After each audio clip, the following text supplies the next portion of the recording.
For the Christians, the First Crusade was a spectacular success. The Second Crusade was a spectacular failure.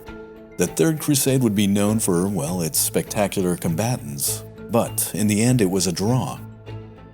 Inevitably, another crusade would be called.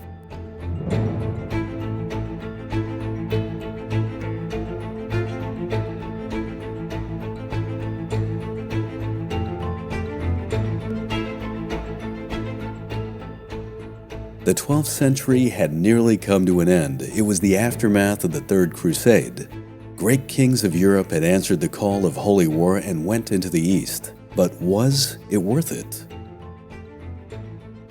Frederick Barbarossa had died in Asia Minor, and the massive army he led disintegrated in his wake.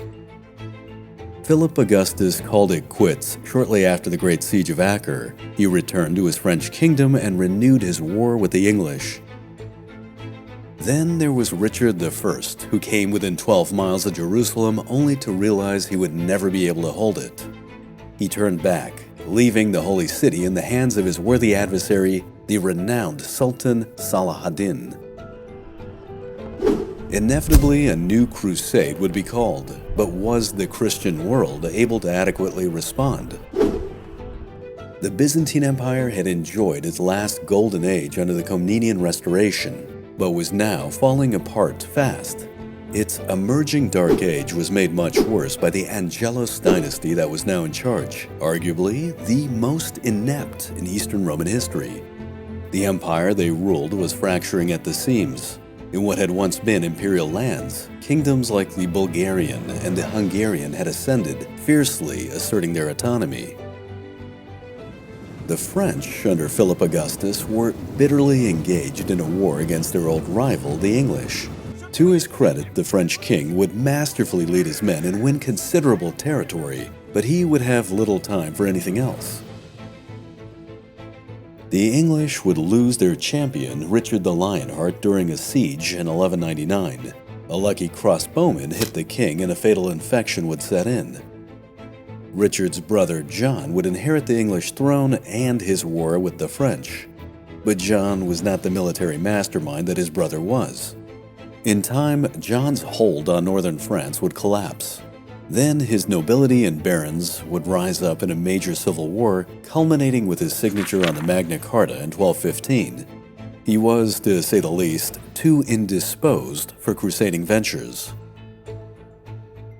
The Holy Roman Empire would do somewhat better. Frederick Barbarossa had united the empire as never before, allowing him to go east on crusade. He had left his son, Henry VI, in charge. Henry, like his father, found himself in command of an impressive military force, and also had his father's crusading zeal. In 1195, he declared a crusade of his own. He even managed to bully the Byzantine to give him a massive tribute to pay for it. But in 1197, the emperor died of fever in Messina. All of the preparations that he had made would come to naught. What would later be known as the German Crusade would disintegrate. And to make matters worse, back at home, Henry's heir, named Frederick, was only 2 years old. Thus, it wasn't long before the once powerful Holy Roman Empire would be torn apart in civil war.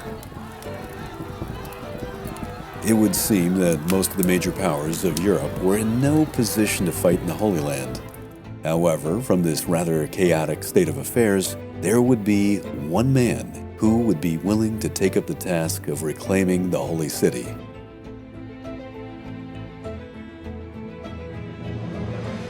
The papacy at this time was in the doldrums, ineffective and impotent under the almost forgettable pontificate of Celestine III. When he died in January of 1198, that would all change. Lothario Assegni was a powerful and dynamic man. He was born into an aristocratic and wealthy family that spent well on his education. The young Lothario attended Paris University, arguably the best education in Europe, which was soon bolstered by a formal theological and law training at Bologna, again extremely prestigious. By 1190, he had shot up through the ranks to become a cardinal.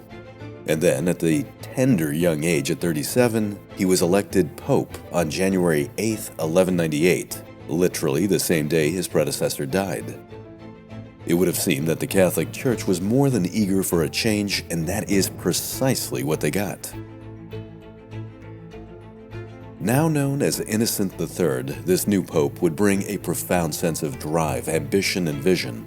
You know what? We need to go one up on that. This man wielded his papacy like a broadsword. The administration of the church was reorganized. In time, the Franciscan and Dominican orders were founded, and heresy was persecuted with a vengeance. The man really knew how to use his power. He would excommunicate kings and princes, strengthen the authority of Rome, and launched holy wars against enemies both foreign and domestic. But on the very top of his list was the recapture of Jerusalem, which became the passionate focus of his time in office. On August 15, 1198, the Fourth Crusade was formally declared. For the next few years, Innocent initiated a massive preaching campaign, sending his delegates throughout Europe. At one point, he wrote letters to various royalty and used a rhetorical device, insulting them from an Islamic standpoint. Quote, "Behold, we have now profaned your holy places, extended our hand to the objects of your desire, and have violently overrun and hold against your will those places in which you pretend your superstition began. Already we have weakened and shattered the lances of the Gauls. We have frustrated the efforts of the English. We have now, for a second time, held in check the might of the Germans. We have tamed the proud Spaniards. And although you took steps to rouse up all your powers against us, you have thus far scarcely made progress in any way. Where, then, is your God?" End quote. Innocent initially set the time of departure for his crusade to be March of 1199, but with the kings of Europe tied down by their own issues, and of course Richard I dying, Innocent came to the realization that he would not only need a new time frame, but also an entirely new group of crusaders. In late 1199 and early 1200, the call for crusade would be amplified, and in turn, his endeavor began to have an effect. On November 28, 1199, a grand tournament was held at the castle of Écailles in northern France. It became a gathering of some of the most influential knights in Western Europe. Amongst all the elaborate display and pageantry, Theobald III, the Count of Champagne, stood up with his cousin Louis of Blois and brought the tournament to a halt. They made the announcement then and there for all to hear that they had taken up the cross and would go on Innocent's crusade. Now keep in mind, he was not just any ordinary noble. The young count, just 20 years of age, had holy war in his blood. He was the nephew of Richard the Lionheart, grandson of Eleanor of Aquitaine. His father had gone east during the Second Crusade and his older brother in the Third. Theobald, the Count of Champagne, was the embodiment of crusading zeal. Indeed, he was appointed leader of the Fourth Crusade. Now, there is nothing so good for recruitment as having a celebrity, or at least the descendant of one, sign up. A tipping point had been reached. Knights and nobles throughout Western Europe began to heed the call. Amongst many nobles, there was Simon of Montfort, Renaud of Montmirail, and a bit later in February of 1200, Count Baldwin of Flanders, whose name, by the way, is worth remembering. He would provide one of the larger contingents. All of them would take up the cross. Now, all that was needed was to figure out what to do. Jerusalem was, as before, the main goal, but Richard the Lionheart during the Third Crusade had noted that taking Egypt would be first needed. It was, after all, the source of immense wealth, plenty of food, and without taking the Nile, the Holy Land would never be fully secured. Thus, the grand plan, and for the record, this was kept secret from the rank and file to assure compliance, was to board ship and sail to Egypt, secure Alexandria and Cairo, and then move up through the Sinai Peninsula to take the Holy City. Of course, this would bring up the next major question, which was who would provide transportation. Trade during this time period had rebounded to a level that surpassed the era of the Roman Empire. The Italian city-states had grown powerful and wealthy as a result. The competition between them was beyond fierce. The three main seafaring city-states were Genoa, Pisa, and Venice. Now, of the three, Genoa and Pisa were actively fighting one another. They were at each other's throats. And they were also to some degree in the sphere of control of the Holy Roman Empire, which in turn wasn't exactly on great terms with the papacy. Venice, while technically part of the Byzantine Empire, held great autonomy and remained independent of German influence. By the end of the 12th century, the city boasted a population of 60,000, one of the biggest in Europe, and had become a force to be reckoned with. Therefore, it was here that the delegates of Pope Innocent III arrived in early 1201 to strike a deal.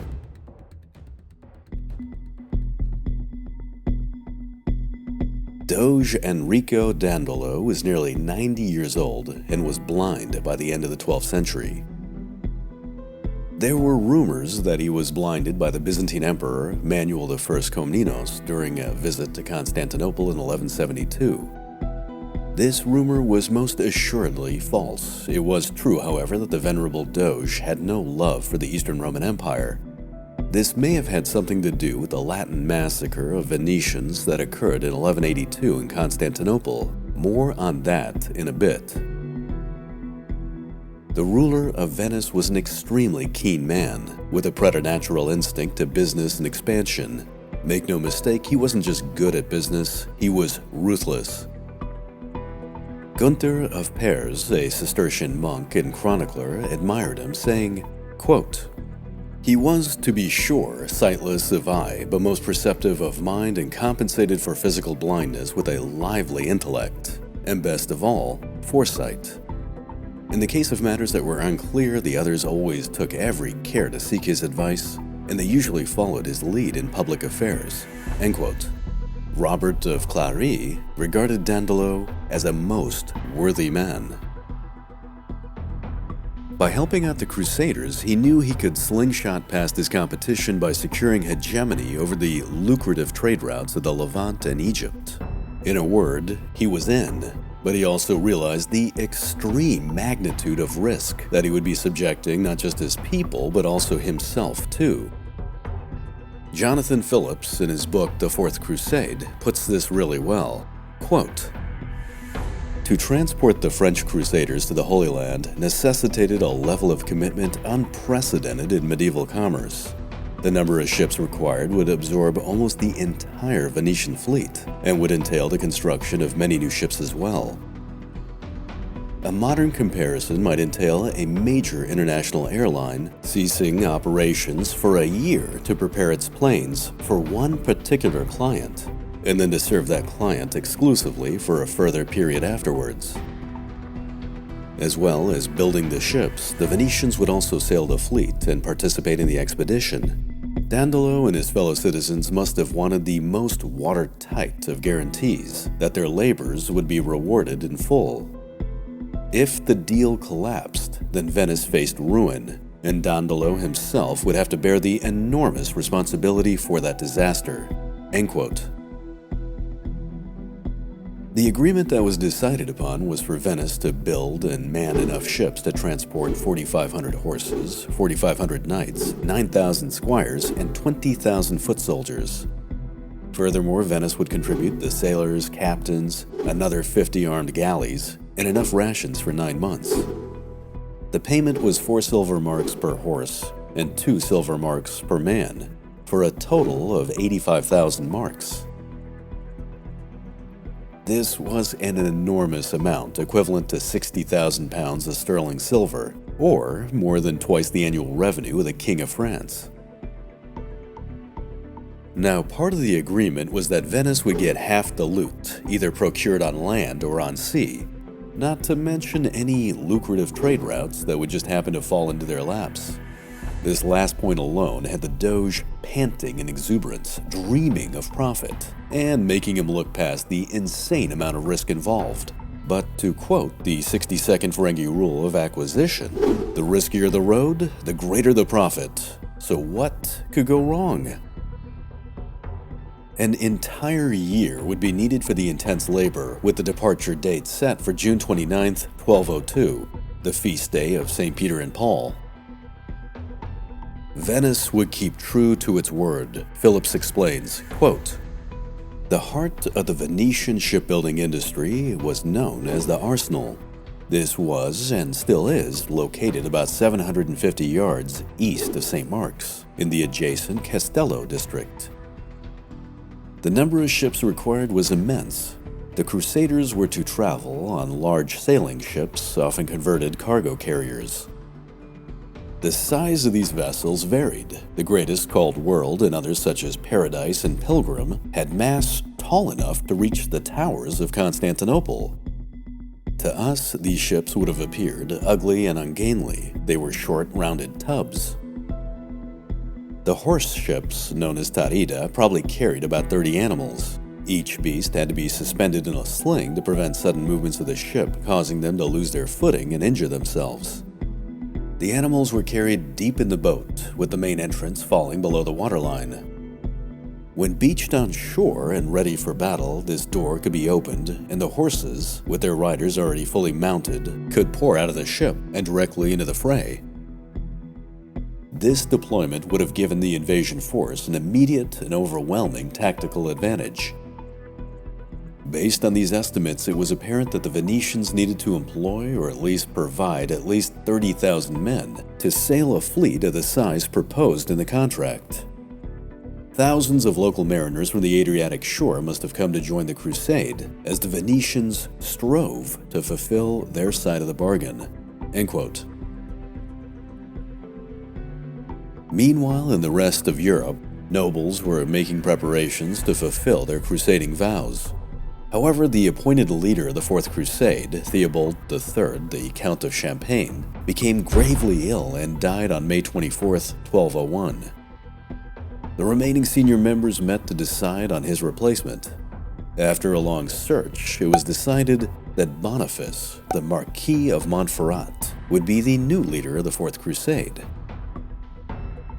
Boniface was the brother of Conrad of Montferrat, the defender of Tyre, who would have been the next king of Jerusalem had he not been killed by the assassins in 1192.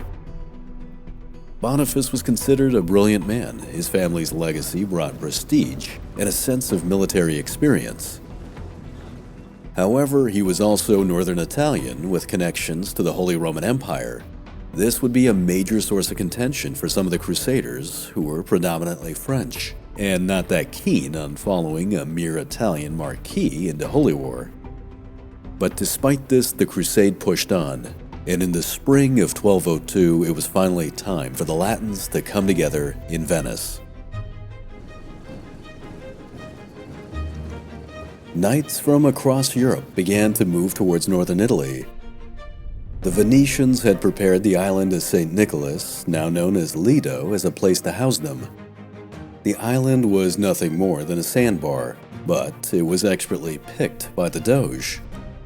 It was close enough to keep an eye on the Crusaders, but far enough away to make an assault on the city unlikely. Leading members of the Crusade were now allowed to visit the city and gaze upon the armada that had been created. A contemporary record had the fleet at 40 ships, 62 galleys, and 100 transports. The Gesta Innocente would say, "The Venetians had prepared a magnificent fleet, the like that had not been seen since long ago." Geoffrey of Villehardouin, a chronicler of the Fourth Crusade, would comment, "The fleet they had created was so fine and well equipped that no man in the whole of Christendom had ever seen one to surpass it." The Doge and his city had done their part, but it became readily apparent, even to the casual observer, that something was very wrong. Spring had become summer. The departure date of June 29th had come and gone, but by August, the head count on the island of Lido wasn't 35,000, not even a half of that. Only 12,000 Crusaders had arrived, a mere third of what was expected. There were unsettling reports coming in. Many who had taken up the cross decided to make their own way to the Holy Land. For some, like those who were coming in from England, it made practical sense. For others, they simply didn't like the leadership and bypassed Venice entirely. These contingents would later rally together in the Holy Land in Acre. However, for the Crusaders, now essentially marooned on the small Venetian island, The situation was getting extremely tense. The Doge, sensing this growing calamity right in front of him, rounded up the leaders of the crusade and bluntly put it all out in the open. Quote, "Lords, you have used this for ill, for as soon as your messengers made the bargain with me, I commanded through all my land that no trader should go trading, but that all should help prepare this navy. They have waited ever since and have not made any money for a year and a half past. Instead, they have lost a great deal. Therefore, we wish, my men and I, that you should pay us the money you owe us. And if you do not do so, then know that you shall not depart from this island before we are paid." End quote. The Crusade leadership dug deep to get the funds, but could only come up with about 35,000 marks, far short of the 85,000 that was needed. The situation had become a dangerous impasse. Meanwhile, Doge Dandelo was under tremendous pressure from his people to solve this. However, he came up with an offer they couldn't refuse. 165 miles as the crow flies from Venice is the city of Zara on the Dalmatian coast. The city had been resisting Venetian control for some time. It was now time to fix that. The Doge proposed that the fleet set sail and that they all capture the city together. The way he framed it was that the spoils of this enlightened attack would offset the money that was due. It seemed simple enough, right? Except for the details. 1. The city was Christian. 2. It was under the jurisdiction of King Amico of Hungary. And 3. Amico was, well, a crusader himself, having taken up the cross for Holy War not that long ago. The proposal divided the Crusade leadership. Initially, the whole endeavor was kept secret from the rank and file, again to assure compliance. But when the destination was made known, many crusaders simply withdrew from the expedition. However, to move things along on September 8, 1202, Doge Dandelo made the statement that he was going on crusade himself. Vilhaduin recounted the scene, quote, "Our men watched the Doge taking the cross with joy and deep emotion, greatly moved by the courage and wisdom shown." End quote. For the Crusaders who were dubious of Venetian motives, this was a persuasive move. Of course, the Doge had a political angle to all this. He wanted to assure his own people would go along. And it worked. Seeing the venerable man take up the cross inspired 20,000 Venetians, nearly twice the number of Crusaders, to do likewise. With that, the plan was set, and in early October, in 2 contingents, the Venetian Armada set sail. Now, along the way, they stopped to collect tribute from cities that had been otherwise reticent to cough up the funds. It wasn't personal, it was just business. And then, on November 11th, 1202, the fleet arrived at Zara.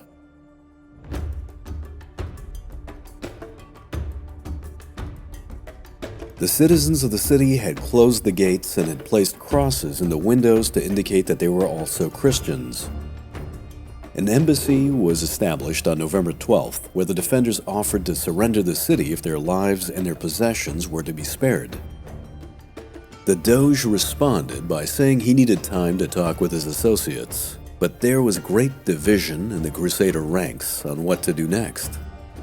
Many were against attacking fellow Christians, but the majority felt that attacking the city was a means to an end.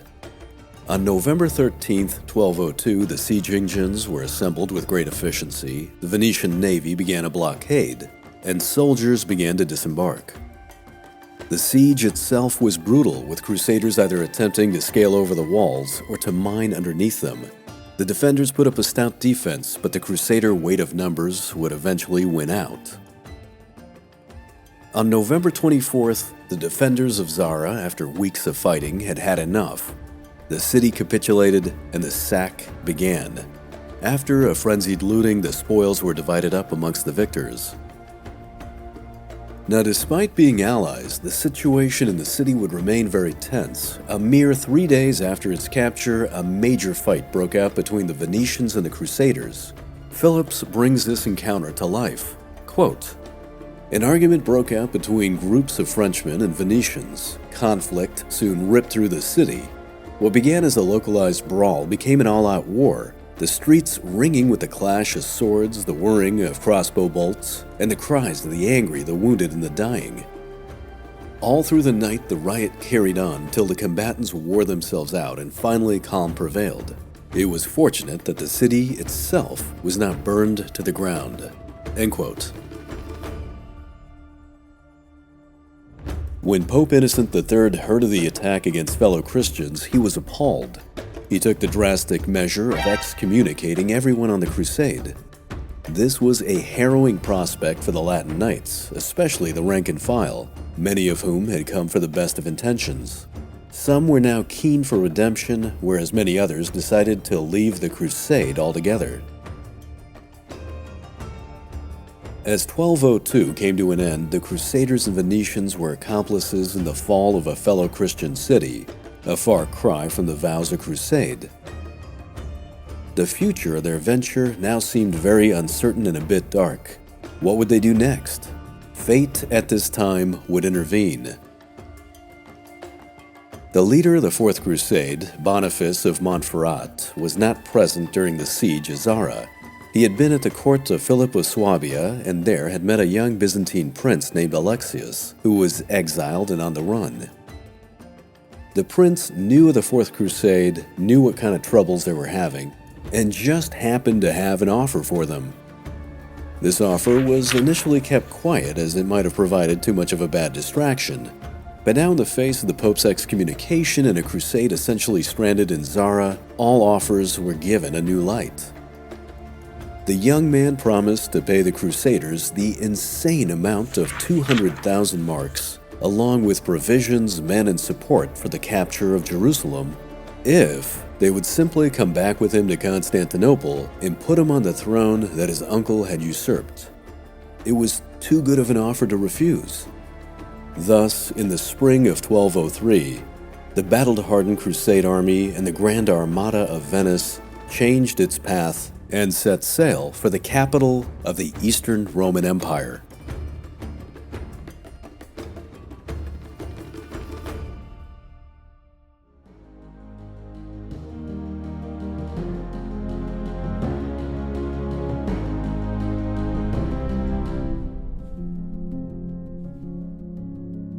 The Komnenian Restoration would be the last golden age of the Eastern Roman Empire.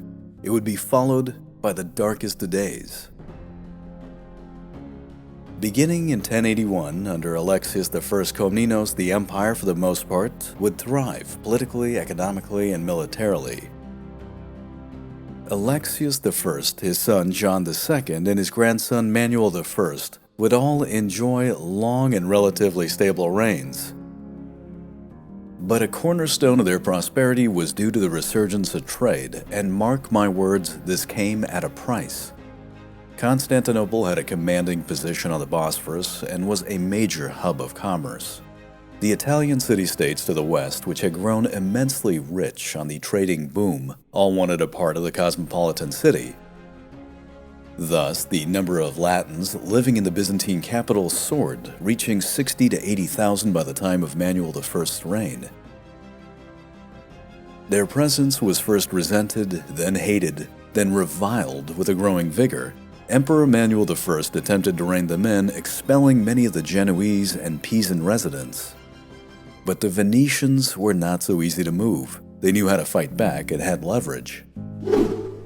Now, while the people of the Eastern Roman Empire enjoyed the prosperity of the Komnenian Restoration, because of the perceived Latin favoritism, they really began to dislike their emperor. The fact that Manuel I truly had a love of Western culture appeared, at least on the surface, to protect the Latins, and had a Latin wife, Maria of Antioch, didn't help matters a bit. On September 24th, 1180, the emperor died, leaving behind a young son. Maria of Antioch was made the queen regent, but she was nowhere up for the challenge. If anything, she was a scapegoat for the growing hostility that the Eastern Romans felt toward their Latin neighbors. This was a powder keg of Greek fire waiting to explode. The death of the emperor had left an opportunity for ambitious men in the aristocracy to seize. Andronicus I was the cousin of Manuel I.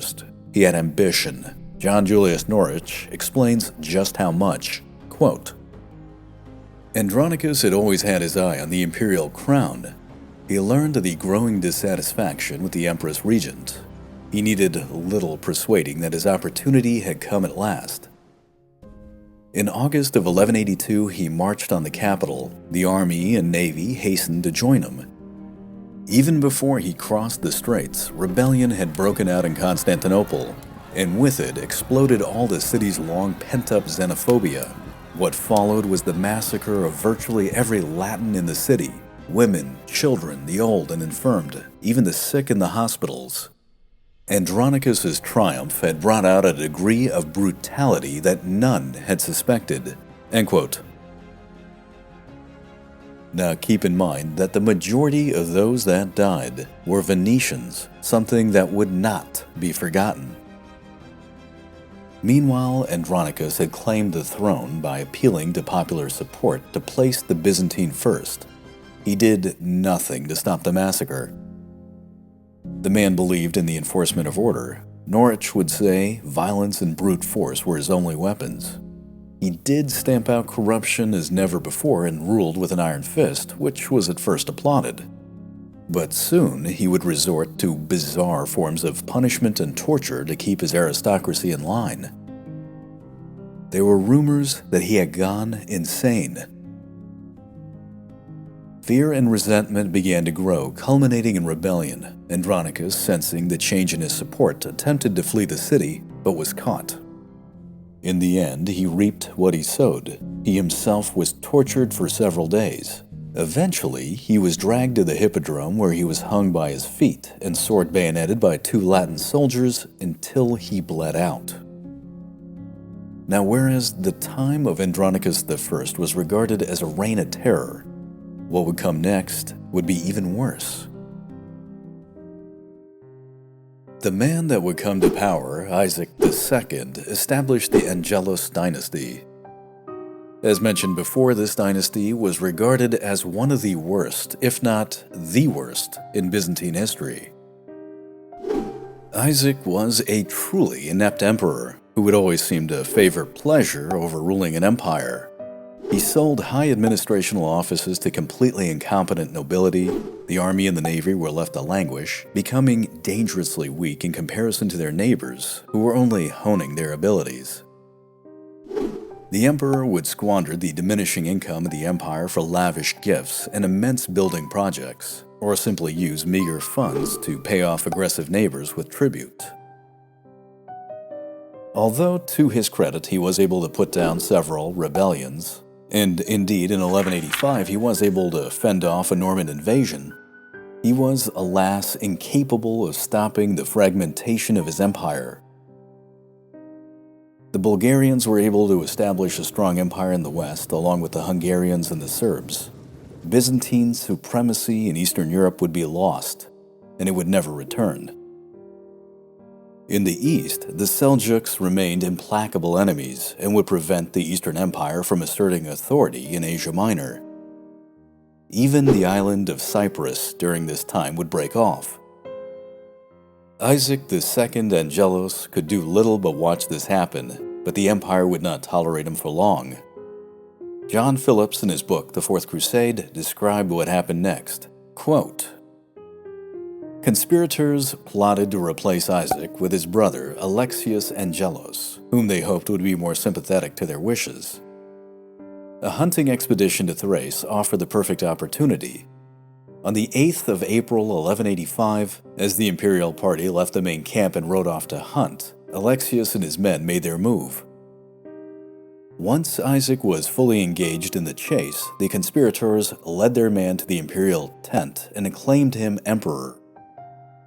Isaac learned exactly what had happened. He thought to charge back into the camp, but his men were too few to fight effectively, and so he fled. Alexius followed in pursuit, knowing that he had to capture his brother before he got back to Constantinople. Isaac was soon caught and taken to the monastery of Vera in southern Thrace. There, as Nikolaos tells us, he endured an excruciating torture. He looked upon the sun for the last time and his eyes were gouged out. The Byzantine judged that blinding rendered an individual unfit to rule. Isaac was then cast into prison. Once enthroned, Alexius III, as he became known, kept Isaac under a relaxed house arrest and extracted a promise from him and his son, Prince Alexius, that they would never conspire against him. Unsurprisingly, that promise was never kept. End quote. Now, while Isaac II was regarded as being a poor emperor, his brother was even worse. Alexius III squandered what was left of the treasury to pay tribute to maintain the peace, but this did very little. The Seljuks would continue to overrun Asia Minor, and the Bulgarians and the Hungarians would continue to overrun the Balkans. The Byzantine army and navy were neglected even more, becoming a shadow of their former selves. Indeed, the once proud Roman fleet was now reduced to a few derelict vessels. Even their anchors went missing, sold off by corrupt officials. But of all the mistakes that Alexius III had made, leaving his brother Isaac and his nephew Prince Alexius alive was perhaps his greatest. As Isaac II languished in his prison in Constantinople, he began to formulate a plan with his son Prince Alexius to help him reclaim the throne. The young prince hired 2 Pisan merchants to help him escape the capital, and then eventually fled to the court of Philip of Swabia, his brother-in-law, who also happened to be the king of Germany. It was here in the autumn of 1202, as the Venetian fleet was making its way towards Zara, that Alexius met Boniface of Montferrat, again the leader of the Fourth Crusade. Alexius learned of the plight of the Crusaders, that is, how much they were in debt to Venice. He came up with an offer that he felt was for their mutual benefit. Geoffrey of Villehardouin recorded its content, quote, "Since you are on the march and in the service of God and for right and justice, it is your duty to restore their possessions to those who have been wrongfully dispossessed. Prince Alexius will make you the best of terms. First, if God permits you to restore his inheritance to him, he will place his whole empire under the authority of Rome. Second, since he is aware that you have spent all your money and now have nothing, he will give you 200,000 silver marks. Moreover, he himself will go in your company to Egypt with 10,000 men, or if you prefer it, send the same number of men with you. And furthermore, so long as he lives, he will maintain at his own expense 500 knights to keep guard in the land overseas." End quote. By the time this became common knowledge, the Crusaders had laid siege to, taken, and then looted Zara, another Christian city, and as a result, they had been excommunicated by the Pope. As they wintered in Zara from 1202 to 1203, they knew that they were in a desperate situation, not to mention that they still owed the Venetians a considerable amount of money. Alexius's offer divided the Crusaders, and many of them just simply left the pilgrimage altogether, or made their way to the Holy Land on their own. Doge Dandelo and his Venetian contingent were initially very apprehensive, but they saw this as a financial way out of the debacle that they were in and decided to back up the plan. Despite the division in the Crusader ranks, a majority also supported the move on Constantinople. They would eventually get their chance. In February of 1203, Innocent III lifted the excommunication order he had placed on the Fourth Crusade, acknowledging that the rank and file were under a lot of duress. This absolution, however, didn't apply to the Venetians who refused to repent. Thus, for the most part, the Fourth Crusade was once again the warriors of God. Now, it needs to be pointed out that while Innocent didn't directly support the Crusader diversion to Constantinople, he didn't condemn it either. Later historians would criticize this. Some argued that the appeal of putting the Byzantine Empire under papal authority was simply too tempting for Innocent III. But either way, Constantinople was now the next destination. In the spring of 1203, the Venetian fleet underwent refit and prepared to leave. As a farewell and gesture of strength, Zara was razed to the ground. Its fortifications and city walls were dismantled, only the churches were spared. Then, on April 7th, the fleet left Zara and headed for Durazzo, which capitulated to the authority of Prince Alexius. This was an encouraging development, but the enthusiasm was not to last. John Phillips explains the situation at their next destination. Quote, "The city of Corfu refused to open its gates, and the inhabitants declared their opposition to Alexius by using catapults to compel the Crusader fleet to withdraw. This antipathy towards the young prince made it clear that he could not count on a friendly welcome throughout the empire, and that loyalty to the existing regime was not as brittle as he would have liked." End quote. The Fourth Crusade made camp just outside of Corfu, where Prince Alexius physically joined them. For a brief time, the Crusaders reorganized. On May 24, 1203, the fleet left Corfu, rounded the tip of Greece, and then made its way across the Aegean. The city of Abydos on the Hellespont surrendered prudently, and then, finally, on June 23, 1203, the Fourth Crusade arrived at Constantinople. The sight, for many, was overwhelming. The magnitude of the grand city and its impressive fortifications was frightening, even to the bravest man. But the people of Constantinople were equally apprehensive. The Venetian fleet was a spectacle to behold. It paraded before them along the Sea of Marmara, before landing and establishing camp on the Asian shore across the Bosphorus. By June 26, the Fourth Crusade was firmly entrenched within view of the city at Chalcedon and Skotarin. Alexius III, who had heard that the fleet was approaching, began preparations for the defense, repairing the city walls, bringing in supplies, and refitting the decrepit fleet. But the emperor's efforts were half-hearted at best. Indeed, crops that were just harvested were left within reach for the Crusaders to simply take. However, Alexius III could still rely on his army, which was formidable, but not quite the well-disciplined force it had been under Manuel I. A delegation was sent in early July offering the Crusaders tribute if they would leave. This was rejected as the Latins insisted that Prince Alexius needed to be restored to the throne. A fight seemed inevitable. Meanwhile, Doge Dandelo came up with a last-ditch plan to avoid confrontation. Prince Alexius was placed on a ship and was sailed near the city on display. There was still some hope that popular support would welcome in the young man and see his uncle usurped.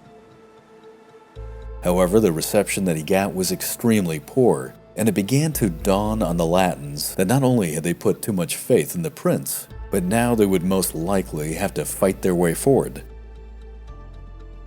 The Crusader High Command gathered to formulate their plan. The walls of Theodosius II, the legendary triple land walls of Constantinople, were nearly impregnable. The seawall along the north of the city, next to the safe harbor of the Golden Horn, was the weak point. But first they would need access to that body of water, and that was protected by a massive chain that blocked the harbor, of which one end of that massive chain was secured in the city of Galata, just north of the Golden Horn, and thus it would be here that they decided to begin their attack. July 5th, 1203 was a clear, fine morning, ideally suited for one of the greatest amphibious assaults in medieval history. The Crusaders moved into position to land just north of Galata. Alexius III at this point had already deployed his army into position. Crossbowmen and archers were placed on the Venetian galleys and began a shore bombardment of bolts and arrows. Under this cover, the horse ships were brought up. The front doors on the ships were brought down, and knights that were already mounted and in full armor poured out into an awe-inspiring battle formation. The Emperor's men saw exactly what was coming next, a full-on charge, but most didn't wait around to see this happen. They broke and ran for their lives. Alexius III abandoned his position so quickly that he left his tent, pavilion, and a wealth of money behind. His men, at least those that managed to escape, retreated to Galata.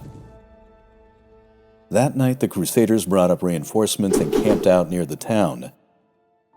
But the next morning, Alexis III had brought in his own reinforcements from Constantinople. At 9 a.m. on the morning of July 6th, the Byzantine counterattacked and surprised their enemies. The Crusaders were initially cut down. But as the battle dragged on, the Emperor's attack began to lose steam. The imperial forces were then the ones that were forced back, with the Crusaders in hot pursuit. Sensing an opportunity, the Latins pressed the attack. The Byzantine defenders began to fall back in total disarray from this onslaught. Nikitas Koniates would remark, quote, "It was a sight to behold, the defenders fleeing after a brief resistance. Some were slain or taken alive, and others slid down the chain as though it were a rope and boarded the Roman triremes, while many others lost their grip and fell headlong into the deep." End quote.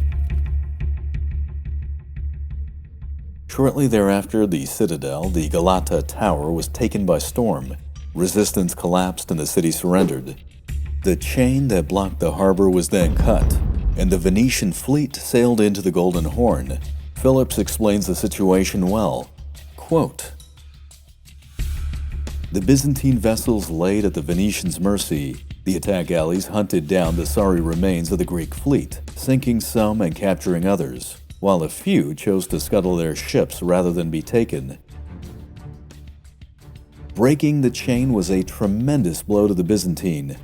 Tearing through this vital protective barrier meant the Westerners could now push into the inner waters of the Golden Horn. This in turn allowed them to bring their fleet close up to the walls, dramatically increasing the pressure on the Byzantine." End quote. Even though Galata and the Golden Horn were now secured, the Crusader position was still precarious. The immense city could not be blockaded entirely. The Byzantine army was still formidable, supplies were running out, and the relatively small Crusader force would not be able to attack anything more than a small portion of the city walls. The Fourth Crusade thus began the next phase of their operations. The next 4 days were spent resting and repairing weapons and siege equipment. Then, on July 11th, the Crusaders marched 2 miles up the Golden Horn to a stone bridge that crossed the water. The Emperor had ordered the bridge destroyed, but this was carried out so poorly that it took Latin engineers only a day to rebuild it. Once across the bridge, the Crusaders set up a forward camp just outside the most northwestern part of the city. The Venetians also used this time to their benefit. Robert of Clary left us a great description. Quote, "The Venetians took the diagonal beams from which the sails were hung and lashed enough of them high up on the mast to form a makeshift bridge. These bridges, measuring about 110 feet long, were then covered in planks to form a walkway wide enough for 3 or 4 knights. Handrails and coverings of hide and canvas were then added to protect the attackers against arrows and crossbow bolts. In effect, they had suspended huge leather and wooden tubes high above their ships, from which the bodies of heavily armed knights might be disgorged onto the battlements of Constantinople." End quote. On July 17th, the assault began. Boniface of Montferrat was left to guard the Crusader camp, while Baldwin of Flanders led his men against the wall. The Venetians attacked from the Golden Horn to support the assault. Alexis III had placed his elite Varangian guard to defend against the incoming attack. The fighting became horrendous. The Crusaders would breach the fortifications sporadically, only to meet stiff resistance. The Latin attackers suffered heavy losses and were then driven off. Meanwhile, Doge Dandelo had deployed his fleet along a longer portion of the northern wall. With the bulk of the Byzantine army, including the Varangians, defending the land walls, relatively little was left to defend the sea walls, which were only a single line thick. The Venetian ships unleashed a massive barrage, crossbowmen shooting bolts, archers firing arrows, and men aboard deck launching catapult attacks. In the midst of all this fighting, the Doge sensed his men were not making enough of an impact. He ordered his vermilion galley, the banner of St. Mark fluttering in the wind, to go to the vanguard, then instructed his men to row him ashore at the head of the attack. His men looked on with disbelief but were inspired by the old man's bravado. The Venetians intensified their attack. The defenders, on the other hand, were shocked by the frenzied assault and began to fall back. The fortifications were breached, the Venetians poured in, and in no time, 25 towers were taken. Then the attack spread into the city itself. The struggle became even more desperate. Pisan merchants who lived in the city took up arms to repulse the invaders. Alexius redeployed his Varangian guard at this new threat. The elite soldiers of the emperor plowed into the Venetians and managed to turn the tide. Taking in significant losses, the Venetians pulled back to the wall. In desperation to slow down the Varangian, they set multiple fires in their hasty retreat.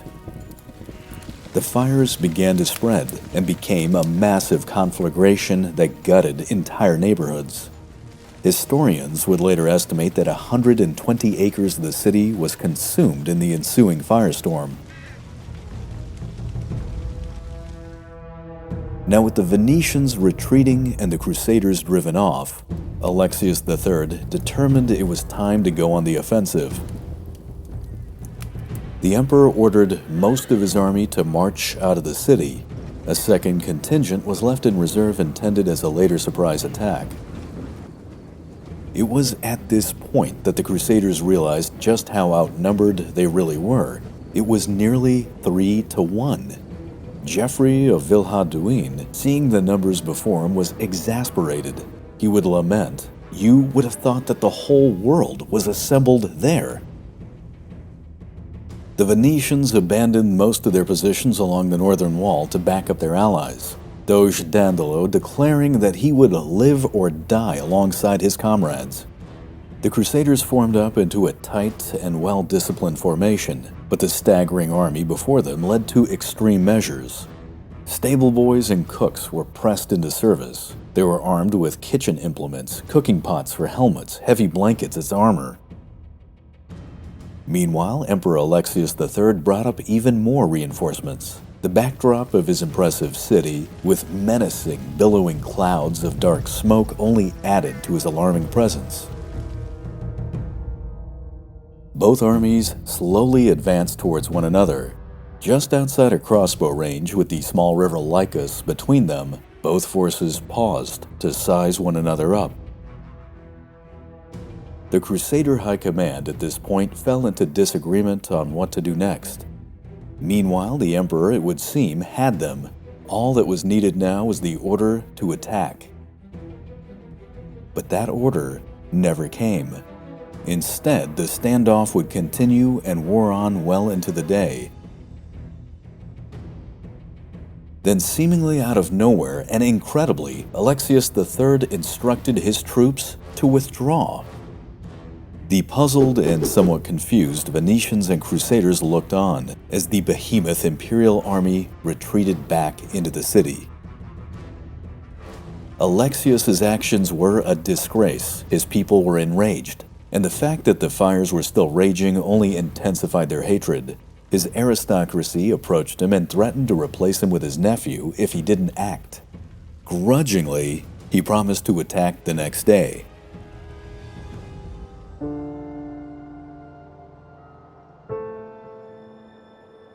However, that very night, the night of July 17th, 1203, Alexius III collected 1,000 pounds of gold, as much wealth as he could carry, and then around midnight, he abandoned Constantinople to its fate. Nikitas Koniates would say, it was as though he had labored hard to make a miserable corpse of the city, to bring her utter ruin in defiance of her destiny, and by doing so, he had hastened along her destruction. The following morning, news that the great city on the Bosphorus no longer had an emperor shattered its morale. With little recourse, Isaac II was run out of his prison and placed on the throne. Messengers were sent to the young Prince Alexius informing him of this. He would later enter the city along with his Venetian and Crusader allies to take their place next to his father.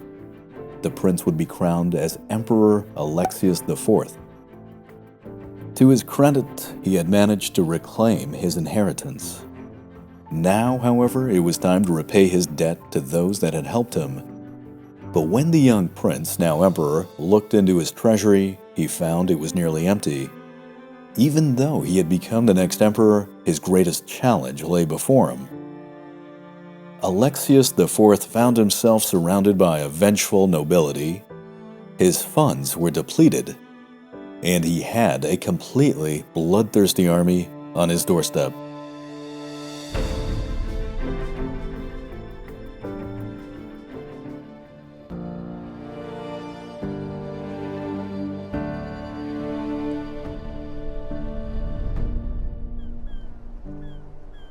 The imperial palace in Constantinople was a magnificent sight. It was envied by the world, not just for its beautiful edifice, but for the power and the wealth it projected. However, deep below were the dungeons, home to villains, criminals, and political prisoners alike, slowly being tortured and left to rot away. The young man who had been recently imprisoned there was the latter. His very existence was now a political threat to the new regime who had taken power. His fortune had finally run out. A mere week and a half before, he was more than a starving body chained in a dark cell. He was at that point nothing less than the Emperor of the Eastern Roman Empire. He was known as Alexius IV. He had been a prisoner before when his father was usurped by his uncle. At that time, the then Prince Alexius had managed to flee the city and then rerouted the Fourth Crusade along with the entire Venetian fleet to Constantinople. In an amazing display of perseverance, he and his Western allies had taken the great city on the Bosphorus in 1203. But it was now February 8th, 1204. Heavy footsteps could be heard approaching his cell. The door flew open, and the new emperor, Alexius V of the Ducas family, entered. This new emperor could no longer tolerate the young man's life. An army of bloodthirsty crusaders camped out near his walls wanted the prior regime to be restored. Alexius V Ducas had deprived his prisoner of food and water, instead providing him with drinks of hemlock for a merciful way out, but these were rejected. At which point, Alexius V decided to take matters into his own hands, literally. He approached the chained figure before him, and clasping his hands around the prisoner's throat, proceeded to strangle the life out of him. The murder of the young Alexius IV was the breaking point of Byzantine and Crusader relations. It was now going to be a war to the death. But this critical and precarious situation had not always been the case.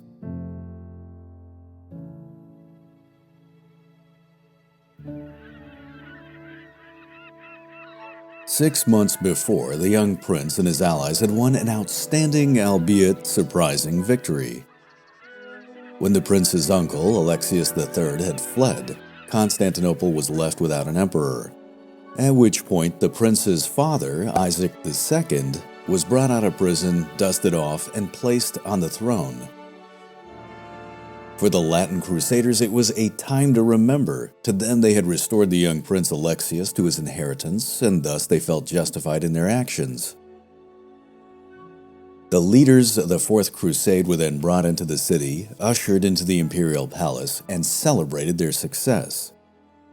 John Phillips, in his book The Fourth Crusade, recounts the tale, which carries just a bit of foreshadowing. Quote, "They were taken into one of the ceremonial halls, and there, waiting for them, was the Byzantine court in all its splendor. At the end of the hall, seated on the imperial thrones, was Isaac II and his wife Margaret, the sister of King Amico of Hungary.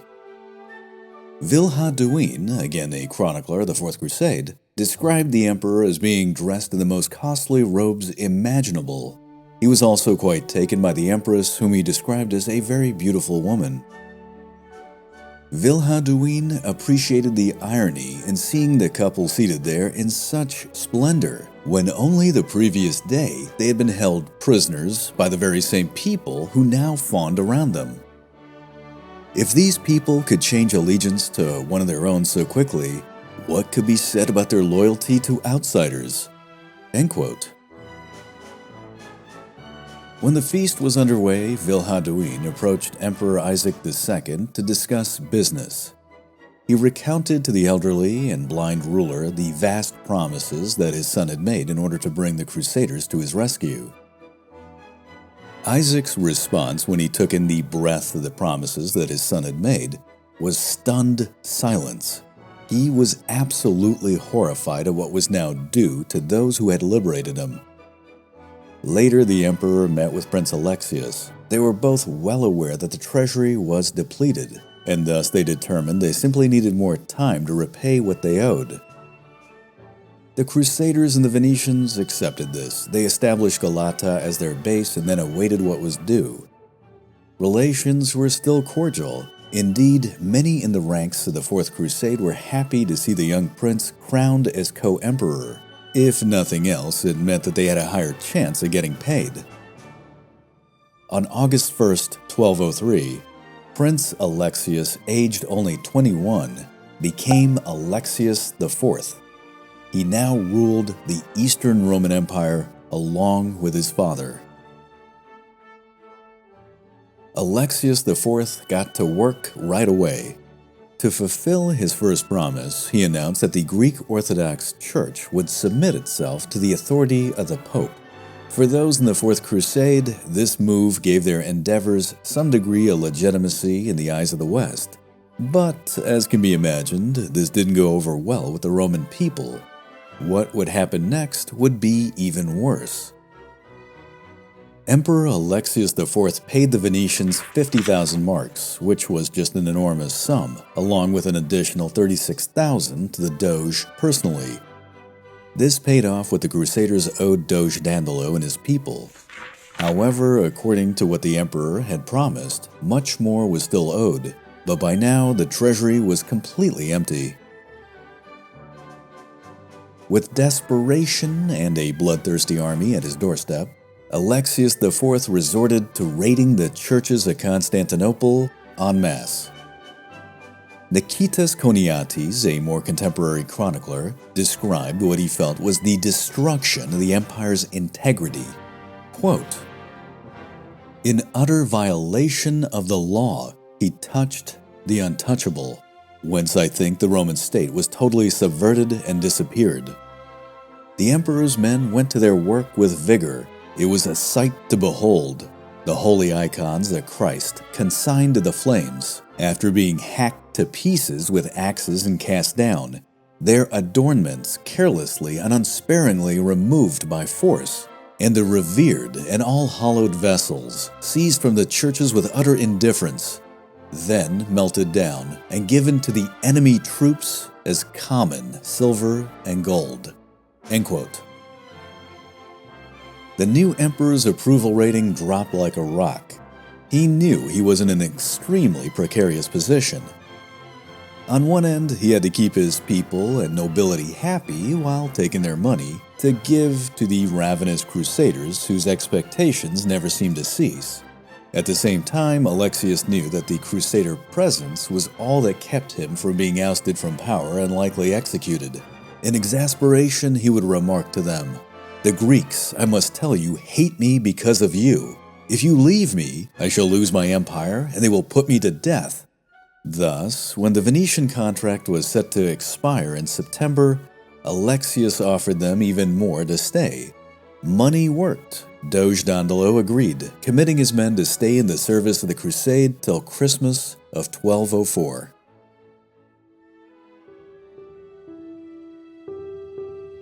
For better and for worse, Alexius had managed to retain the services of the Crusader army for yet another year. Expensive as they were, not only to pay but also to room and board, he had to do that as well, they did serve their purpose. The emperor's people and aristocracy stayed in line. Fear of another attack, and more importantly, another fire, was just too much of a risk for them to take, at least at this point. Now, as he did have these men in his employment, Alexius decided that he was going to put them to work. It was, after all, a very experienced army at this point.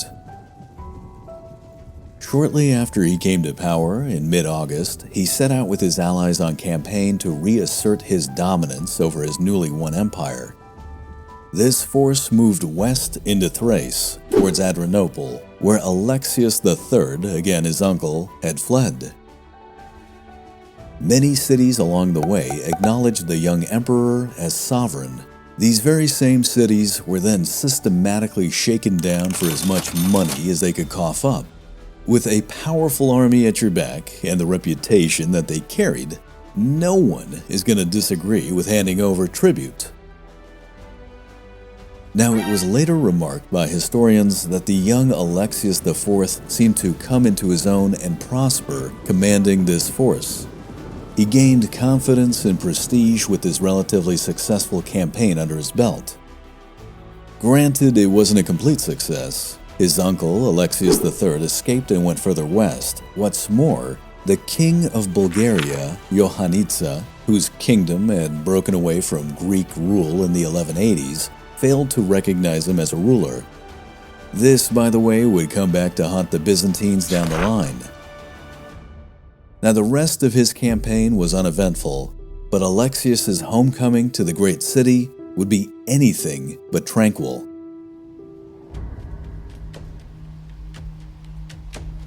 On August 19, 1203, just a few days after the emperor and his crusading force had left on campaign, a major fight broke out in the city.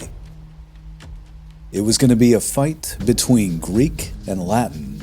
2 decades prior, in 1182, the Byzantine people had slaughtered their Latin neighbors in Constantinople. In what was known as the Latin Massacre, the blood of Europeans from the West, that is, men, women, and children, filled the streets of the Queen of Cities. Now it was time for payback. Latin soldiers, sensing a chance for revenge, piled into the fight, and the brawl became into a massive confrontation. In the middle of all this, a fire broke out. While the fire that broke out on July 17th during the Venetian attack was bad enough, this new blaze would make it pale in comparison. In the dry summer heat, the fire grew out of control. It scorched a path from the Golden Horn all the way south to the Sea of Marmara. The firestorm was so intense that ships sailing by were set ablaze. The fire gutted the heart of the city, cutting a path of destruction that was estimated to be over 440 acres large. John Phillips described the scene, quote, "The fire twisted and meandered like a starving beast, gorging itself on everything in its path.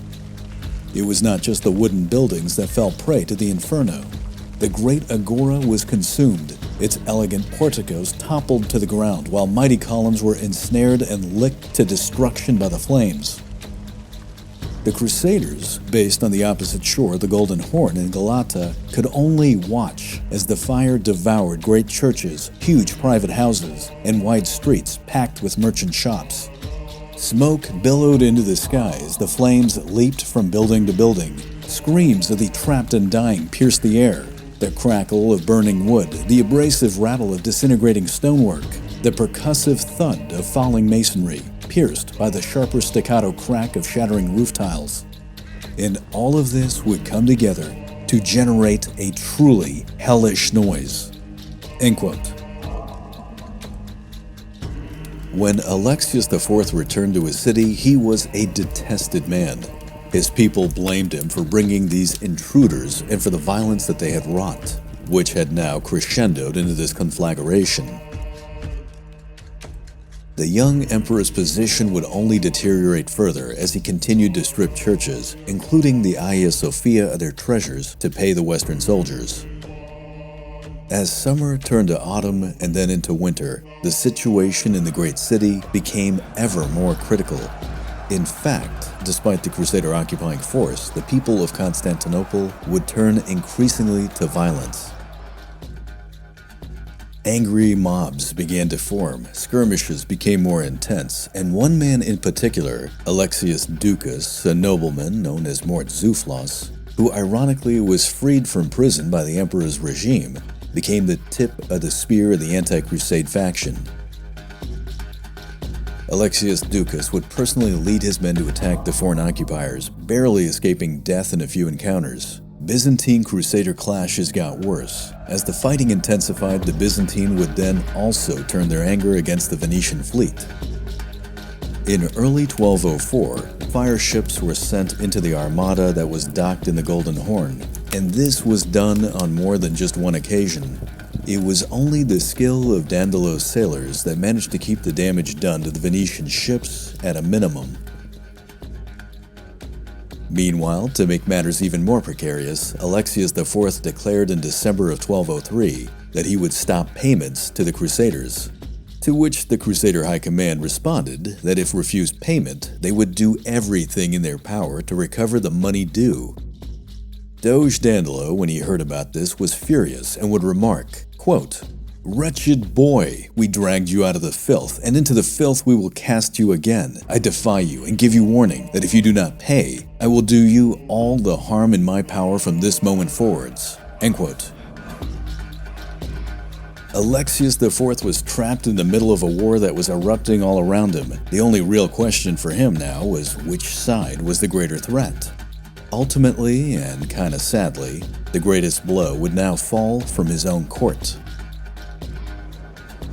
On the night of January 27th, 1204, Alexius Ducas, again the nobleman known as Mort Zouflos, made his move. He had already secured the treasury by bribing the officials in charge. He had convinced the Varangian Guard to join his side by telling them that the emperor was about to let the Crusaders enter the city. Then, in the middle of the night, with an armed escort, he entered the sleeping chambers of Alexius IV, had him literally dragged from his bed and thrown into a prison cell. It happened like clockwork, and there was almost no resistance. Alexius Ducas then cemented his victory. Within hours, he was declared by his people as the new emperor, and later crowned on February 5th, 1204 as Alexius V. Yeah, that's right, another Alexius, because, hey, that's just how history is sometimes. When the prior elderly co-emperor Isaac II heard of his son's imprisonment, he grew ill and died soon after, at least according to the record. Assassination or poisoning would not have been that far out of context here. Alexius V immediately took an offensive stance and demanded that the Venetians and the Latin Crusaders depart in 7 days, or, as he would say, face death. During that time, the new emperor got ready for an all-out war. The walls of Constantinople were reinforced, wooden barriers were added to the top of the seawalls, and supplies were brought into the city. It needs to be pointed out that even though the Byzantine army outnumbered the Latin one, it was not as cohesive a fighting force. The Crusaders at this point were a well-honed fighting machine. The Roman army, on the other hand, suffered from decades of neglect. Indeed, in one major encounter between Alexius V and a Latin foraging party, the emperor sent in an overwhelming 4,000 men only to watch them get routed. Alexius V in this engagement had to flee so quickly that he dropped his imperial standard. With direct confrontation not working out so well, the emperor resorted to diplomacy. On February 7th, he sent an envoy to negotiate. This envoy promised money if the Crusaders just simply left. This was promptly rejected. The Crusaders would have nothing to do with this new emperor. They wanted the young Alexius IV back in the throne. It was clear to the new regime now that this young man's life could no longer be tolerated. The very next day, Alexius V killed his predecessor. There would now only be war.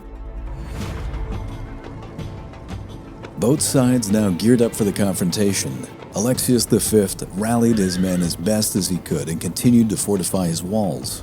The Crusaders and their Venetian allies came together in March of 1204 to plan what to do next.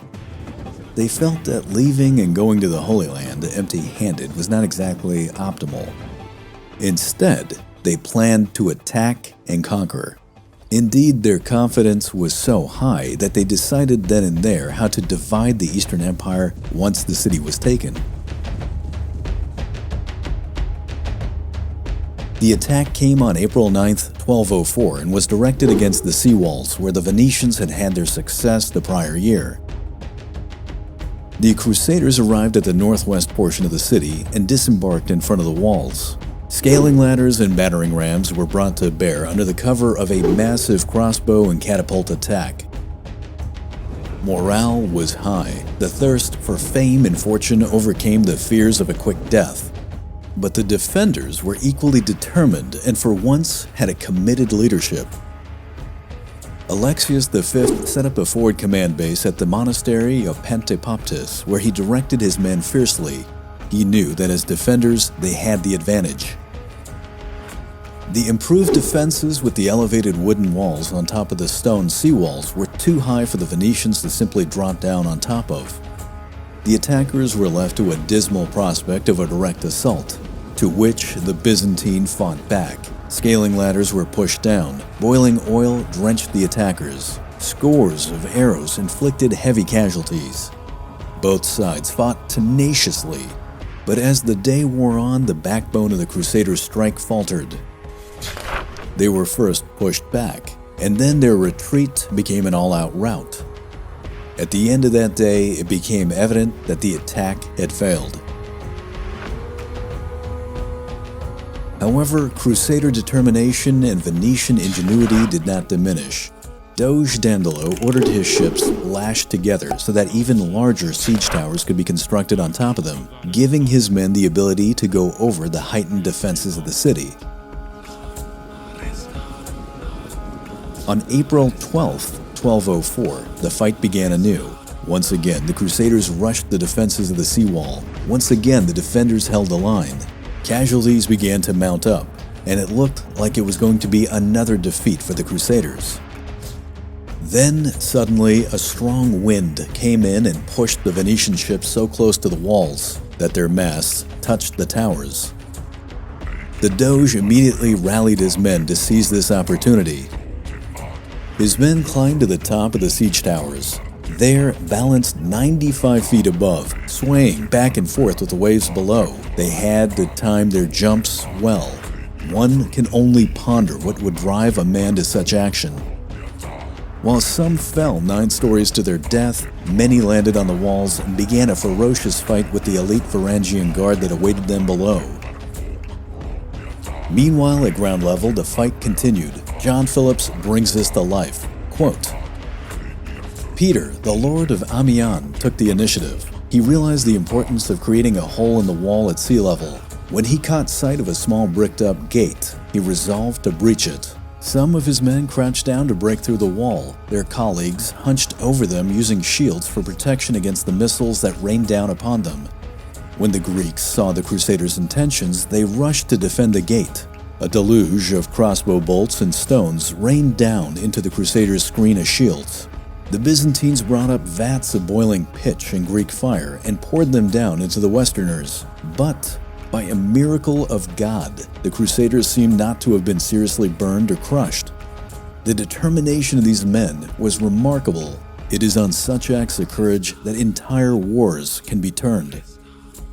Axes, swords, bars, and picks were used to shatter the brickwork, and thus, finally, they created a ragged hole through which they could enter the city. End quote. The Latins rushed through the breach. No more than 70 initially made it through, but this had a major effect on Byzantine morale, which began to deteriorate.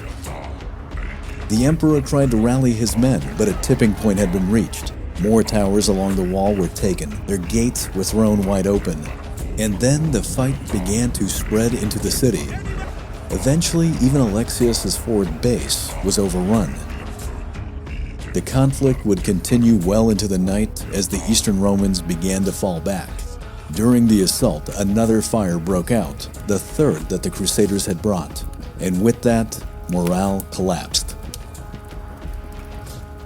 The people of the city panicked and began to flee entirely. Seeing the collapse imminent, That night, Alexis V gathered what money he could and around midnight abandoned Constantinople. With his abandonment, a desperate nobility elected a warrior by the name of Constantine Lascaris to be the next emperor. But despite his boasting that he could turn the tide, he too realized that the cause was hopeless. He too would abandon the city, making it 3 emperors to do so in a 10-month period. When news of this spread, even the Varangian Guard ran. When the sun arose the next day, all resistance was over. The city was taken, and one of the greatest sacks since the fall of Rome was about to begin.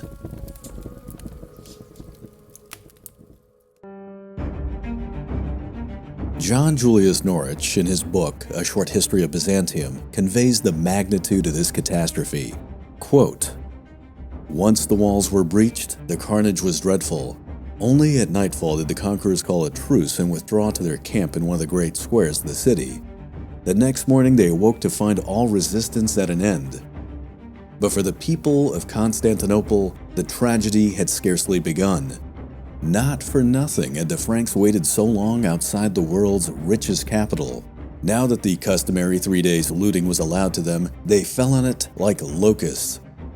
Never since the barbarian invasions had Europe witnessed such an orgy of brutality and vandalism. Never in history had so much beauty, so much superb craftsmanship been wantonly destroyed in so short a space of time. The Fourth Crusade, if indeed it could be so described, surpassed even its predecessors in faithlessness and duplicity, in brutality and greed. By the sack of Constantinople, Western civilization suffered a loss greater than the sack of Rome in the 5th century or the burning of the Library of Alexandria in the 7th. Byzantium never recovered. Instead, the empire was left powerless to defend itself. There are few greater ironies in history than the fact that the fate of Eastern Christendom should have been sealed by men who fought under the banner of the cross." End quote. After the sack, what was left was brought together and divided. The Venetians received 150,000 marks, the French Crusaders 50,000, with an additional 100,000 divided up amongst them. This was an immense wealth, which far outstripped the income of the great kings of Western Europe. But it didn't end there. Constantinople was also systematically stripped of its culture. Aside from the loss of wealth, ornaments and books, statues and tomes of knowledge were destroyed. The loss for humanity was priceless. Even the triumphal quadriga, the 4 huge gilded bronze horses that were on display in the hippodrome, were taken down. They were shipped west as a trophy of war. To this very day, they reside on the facade of St. Marco's Basilica in Venice. The lands of the once proud Eastern Empire were divided into a multitude of states, many coming under the occupation of foreign rulers. Constantinople and its surrounding lands would now become the Latin Empire. The Crusaders debated at length who would be its new ruler. Eventually, Baldwin of Flanders, with his deep connections with the Venetians, was, quote, elected to be in charge. The Eastern Romans themselves would go on to establish 3 successor states: the Empire of Nicaea, which would be governed by the Lascarid dynasty, the Empire of Trebizond under the Comnenid, and the Despotate of Epirus with the Ducas family.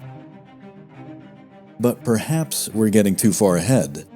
Returning to Constantinople on May 16, 1204, just a month after the city fell, a new emperor, a Latin emperor, was being crowned. John Phillips brings this decisively home, and I quote, "Baldwin walked to the altar of the Hagia Sophia, partially damaged during the conquest. At the altar, after Baldwin had knelt in prayer to give thanks for the Crusaders' victory, the bishops stripped him to the waist to signify his humility before God. They anointed him, redressed him, and finally gathered around him. Each held the crown with one hand, and then they blessed it, making the sign of the cross before placing it on his head. Then they withdrew to reveal the new emperor of Constantinople in all his magnificence. a tangible manifestation of the power and the riches that the Crusaders had seized. Baldwin sat on a high throne, holding in one hand a scepter and in the other a golden orb. One can only imagine his feelings and thoughts as he faced the huge crowd, all magnificently attired and jeweled in silken robes.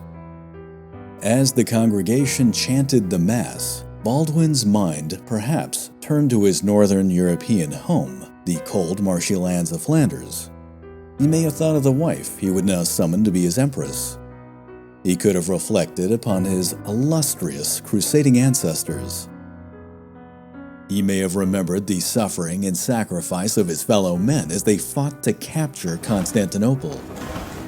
Finally, amidst all the opulence and excitement at the dawning of a new era, he may have remembered that the Fourth Crusaders had first set out to recapture the holy city of Jerusalem and not to destroy, as they had, the greatest civilization in Christendom. End quote.